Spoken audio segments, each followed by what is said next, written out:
record again, the red button.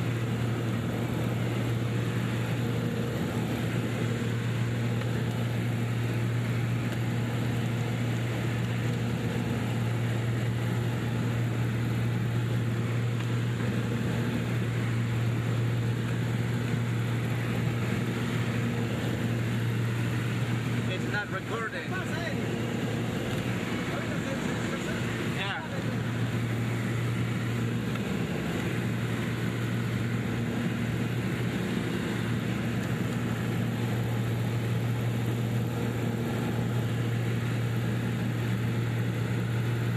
There's a lot of floating vegetations in the river, yeah. Floating island. Island, yeah. Can you see any wallow or mud or something on them? Like Not on this part.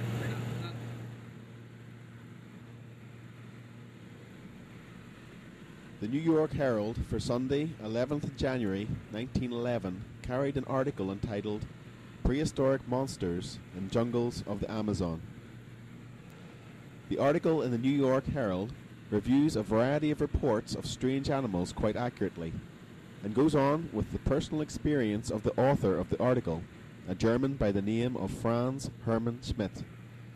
According to the article, Schmidt set out from Bogota, Colombia, with a companion, Captain Rudolf Phleng, on 8th of October 1907. Schmidt describes their journey through the swamps and jungles quite convincingly, culminating with an alleged encounter with a large, unknown animal. He names real rivers, real places, and gives the coordinates of the encounter site as 5 degrees 30 south latitude and 75 degrees 5 west longitude, stating that the best way to reach the area is up the Solomos River. The description of the encounter makes an exciting narrative. Unfortunately, Schmidt's report could never be checked because, according to Schmidt himself, his companion, Phleng, died of fever on 4th of March 1908 in Rosario. The most relevant part of Schmidt's narrative follows. The 12th day we descended into a long valley with a spot about 3 miles wide and 9 or 10 miles long in the centre that showed many spaces of open water 100 yards wide or more. It was a shallow lake, literally choked with vegetation. Following the stream down, we found that near the head of the lake the influx was augmented by some huge, gushing hot springs with a sickening odour and a worse taste.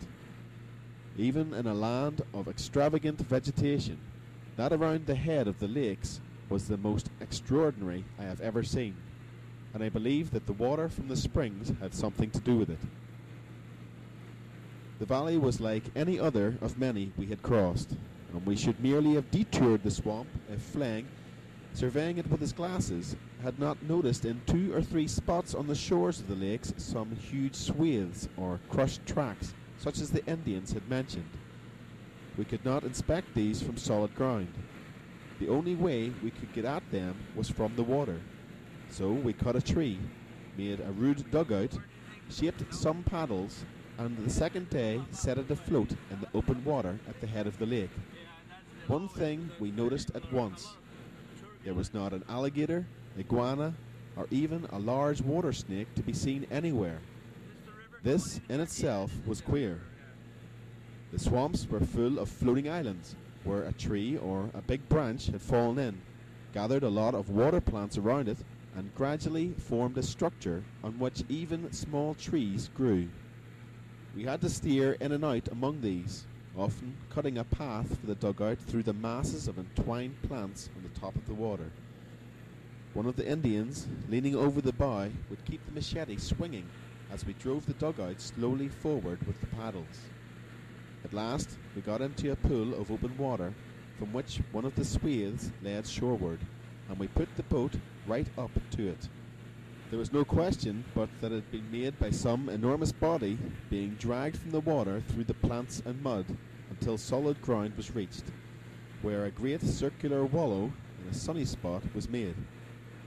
On the plants nearby were marks of waves 2 feet above mean level on average, and great flag-like stalks as thick as my leg were broken off short in the track, and the tops were mashed into the mud, while the movement of the body had carried quantities of the soft ooze from below the water and spread it like plaster on the crushed plants.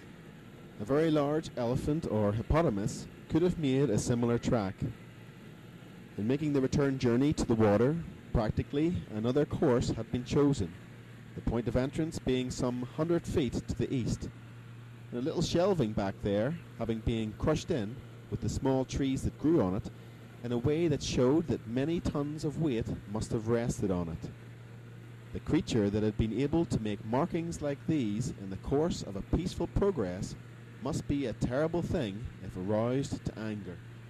The Indians in the dugout grew more and more frightened, and I confess that I began to watch the water and listen for movements along the shore or among the islands with feelings slightly more tinged with anxiety than I had felt before I saw these evidences. Leaving this spot, we proceeded slowly along, and soon came to an island which was evidently a favourite sunning spot, as the plants were crushed down all over it, and it was plastered with mud dragged up from the bottom.